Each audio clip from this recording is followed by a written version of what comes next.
Assalamualaikum warahmatullahi wabarakatuh. Masih bersama Ahmad Channel Indo, dan masih melanjutkan kisah Abu Nawas. Tanpa berlama-lama lagi, mari kita masuk ke alur ceritanya. Yang berjudul, Raja di Pantati, Alkisah. Suatu hari, Abu Nawas pergi ke sebuah warung, untuk minum teh bersama beberapa temannya. Ketika sedang asyik bersenda gurau, tiba-tiba seorang teman berkata kepadanya, "Wahai Abu Nawas, kali ini kami punya sebuah tantangan untukmu. Tapi kami rasa engkau tidak akan sanggup melakukannya," kata salah satu teman kepada Abu Nawas. "Jelaskan seperti apa tantangan kalian," tanya Abu Nawas. "Kami menantangmu untuk memantati sang Baginda Raja. Tapi kami rasa engkau tidak akan sanggup melakukannya.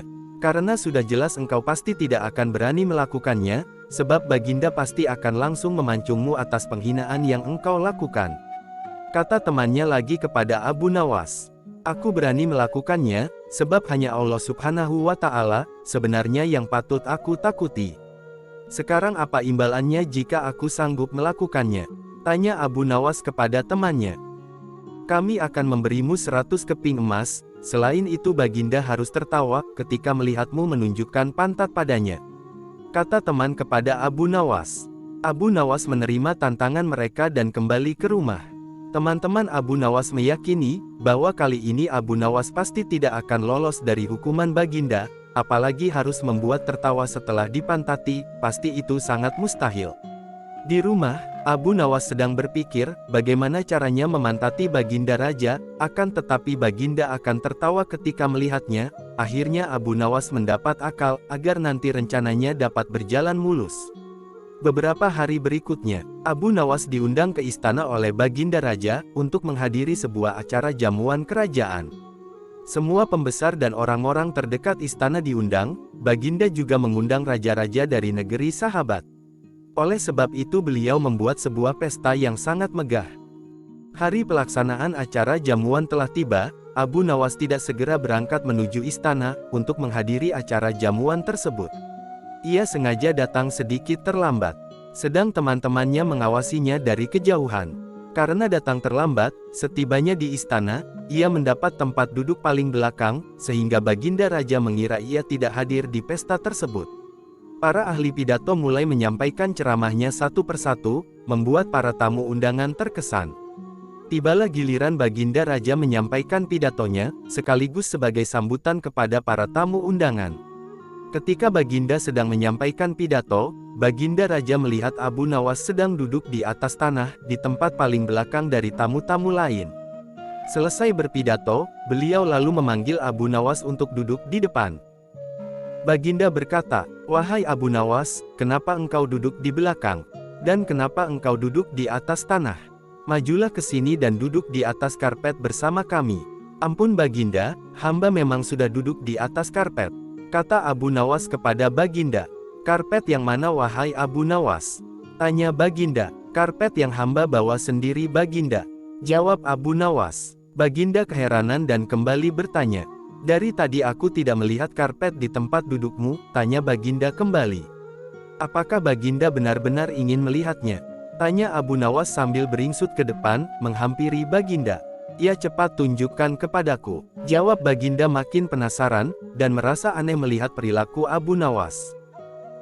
"Baiklah Baginda yang mulia," jawab Abu Nawas. Abu Nawas yang telah berada di hadapan Baginda, langsung berdiri kemudian menungging membelakangi Baginda Raja, menunjukkan potongan karpet, yang sudah ditempelkan pada pantatnya kepada Baginda. Spontan Baginda Raja langsung tertawa terbahak-bahak, kemudian diikuti dengan tawa para tamu yang hadir, karena menyaksikan tingkah lucu Abu Nawas yang menempelkan karpet di pantatnya. Teman-teman Abu Nawas yang menyaksikan dari kejauhan salut, melihat Abu Nawas yang tidak kehabisan akal bulusnya, bisa meloloskan diri dalam semua kondisi. Mereka pun harus rela, memberikan 100 keping untuk Abu Nawas, karena telah berhasil melewati tantangan mereka. Kisah selanjutnya, yang berjudul, Resep Obat, Alkisah. Secara diam-diam, suatu hari Raja Harun Ar-Rasyid pergi berekreasi ke suatu tempat. Ia ditemani seorang menteri bernama Jafar, seorang teman minum bernama Yakub dan Abu Nawas. Ketika sedang berjalan, dari kejauhan mereka melihat seorang kakek menunggang seekor keledai. Tanyai orang tua itu, perintah sang raja kepada Jafar. Begitu dekat Jafar menghampirinya. Maaf kek, Anda dari mana? Tanya Jafar. Dari Basrah, jawab si kakek. Mau kemana? Tanya Jafar. Mau ke Baghdad, jawab kakek. Ada keperluan apa? Tanya Jafar. Mencari obat untuk mataku ini. Jawab si kakek kembali, sambil memperlihatkan matanya yang sakit kepada Jafar dan Yakub. Tiba-tiba Baginda berbisik kepada Abu Nawas. Kamu ajak ia bergurau, bisik sang raja. Jangan Baginda, kasihan ia orang tua, saya takut ia akan marah. Jawab Abu Nawas. Sudahlah, itu nanti urusanku. Pokoknya ajak ia bergurau, desak sang raja. Baiklah, kalau begitu, kata Abu Nawas. Abu Nawas beranjak segera menghampiri si kakek kemudian memulai percakapan. Kek, misalkan aku berikan Anda resep untuk obat mata Anda itu, imbalan apa yang akan Anda berikan kepadaku? Tanya Abu Nawas. Pokoknya aku akan memberikan imbalan yang sesuai untukmu. Jawab si kakek. Dengarkan baik-baik resep yang aku berikan ini. Kata Abu Nawas. Baik, lekas sebutkan. Jawab kakek tidak sabar. Begini, kakek ambil 3 tiupan angin, 3 sengatan terik matahari, 3 pantulan cahaya rembulan, dan ditambah 3 sorot lampu biasa. Setelah semua terkumpul, maka tumbuklah pada sebuah lumpang yang tak berlubang. Selanjutnya Anda taruh ramuan yang telah lembut itu ke dalam sebuah mangkok besar, yang sudah pecah berkeping-keping, lalu Anda simpan di udara selama 3 bulan, setelah masa 3 bulan, maka oleskan ramuan itu ke mata Anda yang sakit sebanyak 3 kali sebelum tidur. Insya Allah Anda akan sembuh. Jelas Abu Nawas. Si kakek pun naik pitam, ia tiba-tiba turun dari keledainya menghampiri Abu Nawas seraya berkata, ambil keledai ini sebagai imbalan awal, kata si kakek sambil memalingkan wajahnya. Ia kemudian menambahkan, dan jangan lupa, jika setelah menggunakan resepmu itu mataku jadi sembuh, aku akan memberimu lagi imbalan berupa seorang budak wanita yang setia melayanimu.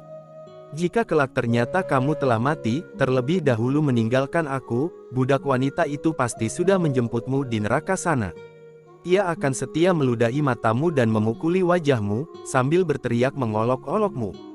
Mendengar jawaban si kakek yang cukup telak itu, sang Raja Harun ar-Rasyid seketika tertawa terpingkal-pingkal. Beri orang tua itu hadiah, kata sang raja sambil menahan tawanya. Terima kasih, Baginda, jawab si kakek dengan senang hati, kemudian ia pamit pergi. Sang raja melihat Abu Nawas terbengong-bengong di tempatnya. Karena merasa kasihan sehabis balik dikerjai si kakek gara-gara ulahnya, ia menyuruh Jafar untuk memberinya hadiah juga. Kisah selanjutnya, yang berjudul, Kebetulan, Al-Kisah. Pada suatu hari, Abu Nawas sedang mengendarai keledai yang lari cukup kencang. Ketika melintasi sebuah tikungan, keledainya menabrak seorang nenek yang hendak menyeberang. Si nenek jatuh terjerembab. Abu Nawas menghentikan keledainya. Buru-buru ia turun, dan menghampiri si nenek. Ia kaget, sebab si nenek ternyata salah seorang yang 2 hari lalu datang berobat kepadanya. Nah, apa aku bilang? Seharusnya kamu belum boleh keluar rumah. Beginilah akibatnya kalau kamu bandel, kata Abu Nawas. Kisah selanjutnya, yang berjudul, Sedih. Al-Kisah. Abu Nawas sedang duduk seorang diri di sudut masjid. Ia nampak sedih sekali. Tiba-tiba seorang teman menghampirinya dan bertanya, kenapa engkau terlihat bersedih wahai Abu Nawas? Tanya temannya, ibu mertuaku sangat bawel, aku selalu bertengkar dengannya. Ia bersumpah tidak akan berbicara kepadaku selama seminggu. Jawab Abu Nawas, bukankah itu kabar baik, seharusnya kamu senang. Kata temannya, bagaimana aku bisa senang, ini adalah hari terakhir dari seminggu itu. Jawab Abu Nawas kesal. Kisah selanjutnya, menipu komandan kerajaan. Al-Kisah. Pada suatu hari, Abu Nawas sedang duduk-duduk bersantai menikmati secangkir teh di teras rumahnya. Tidak lama kemudian, lewatlah serombongan prajurit kerajaan, dengan seorang komandannya. Melihat Abu Nawas yang sedang bersantai, sang komandan pun berhenti, bermaksud menemui Abu Nawas untuk menanyakan sesuatu. Sang komandan bertanya, wahai tuan, di manakah aku bisa menemukan tempat untuk bersenang-senang di daerah sekitar sini? Tanya komandan yang rupanya tidak mengetahui jika yang ditanya adalah Abu Nawas, orang yang cukup terkenal karena kecerdasannya dan kedekatannya dengan Baginda Raja, dan ia adalah penasehat kerajaan pada masa itu. Kalau tidak salah di sebelah sana. Jawab Abu Nawas. Di manakah tempat itu? Tanya salah seorang prajurit dengan nada tinggi dan tidak menghargai. Pergilah ke arah sana, lurus tanpa belok-belok, maka kalian akan menjumpai tempat untuk bersenang-senang. Jawab Abu Nawas. Rombongan tentara kerajaan itu akhirnya pergi, tanpa terima kasih dan permisi menuju tempat yang sudah ditunjukkan oleh Abu Nawas. Setelah beberapa saat, kagetlah mereka semua, karena tempat yang mereka temukan bukanlah tempat bersenang-senang, melainkan sebuah komplek kuburan yang sangat luas. Hal ini tentu saja membuat para tentara berang, karena merasa telah dipermainkan oleh pemuda tersebut. Mereka pun kembali lagi ke tempat Abu Nawas dan menemuinya. "Wahai Tuan, kenapa engkau berani sekali membohongi kami?" tanya sang komandan geram. "Siapakah engkau ini, berani sekali membohongi kami?" tanya salah seorang prajurit. "Aku adalah Abdi," jawab Abu Nawas. Komandan dan para prajurit tambah geram dan marah.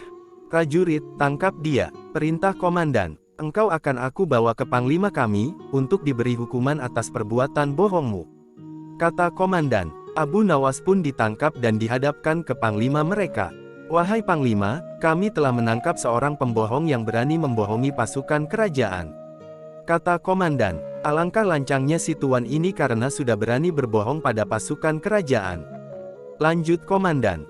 Mengetahui orang yang dihadapkan adalah Abu Nawas, panglima bersikap biasa saja, malah dia bahkan memerintahkan kepada prajurit untuk melepaskan borgol yang ada pada tangan Abu Nawas. Komandan dan para prajurit terkejut dan sangat heran, ada apa gerangan ini? Setelah itu, panglima pun mendekati Abu Nawas berkata, "Tuan Abu, maafkan perbuatan anak buahku di sini ya, karena ketidaktahuan mereka," kata panglima itu dengan sangat lembut. Mereka berdua memang sudah saling mengenal satu sama lain, karena mereka seringkali bertemu ketika sang khalifah mengundangnya ke istana. Betapa terkejutnya sang komandan dan para prajuritnya, mendengar permintaan maaf panglimanya. Perasaan sombong dan congkak yang tadi menyelimuti mereka, seketika berubah menjadi rasa takut. "Wahai Tuan Abu, sebenarnya kebohongan apa yang mereka sangkakan kepadamu?" tanya panglima. "Wahai panglima, mereka memintaku untuk menunjukkan tempat untuk bersenang-senang. Tentu saja aku tunjukkan kuburan, karena kuburan adalah tempat yang lebih baik bagi orang-orang yang taat kepada Allah Subhanahu wa Ta'ala. Di sana pula dia akan mendapatkan hidangan yang nikmat dari Allah Subhanahu wa Ta'ala, terbebas dari rasa fitnah, kejahatan manusia dan makhluk lainnya," jawab Abu Nawas dengan tenangnya. Komandan pun segera mendekati Abu Nawas dan berkata, "Maafkan hamba, Tuanku Abu. Andai saja aku mengetahui sebelumnya, bahwa Tuan adalah Tuan Abu, tentu kami tidak akan berani membawa Tuan ke hadapan panglima," kata komandan lagi. "Wahai komandan, apakah aku telah membohongi kalian? Bukankah aku berkata benar? Aku adalah abdi, dan setiap orang adalah abdi Allah Subhanahu wa Ta'ala, termasuk kalian semuanya. Oleh sebab itu, bersikaplah sopan pada setiap orang yang kamu temui, tanpa harus membeda-bedakan," kata Abu Nawas. "Anda benar Tuan," jawab komandan. Komandan dan prajurit yang telah menangkap Abu Nawas merasa malu jadinya. Sebagai permohonan maaf, mereka kembali mengantar Abu Nawas pulang ke rumahnya.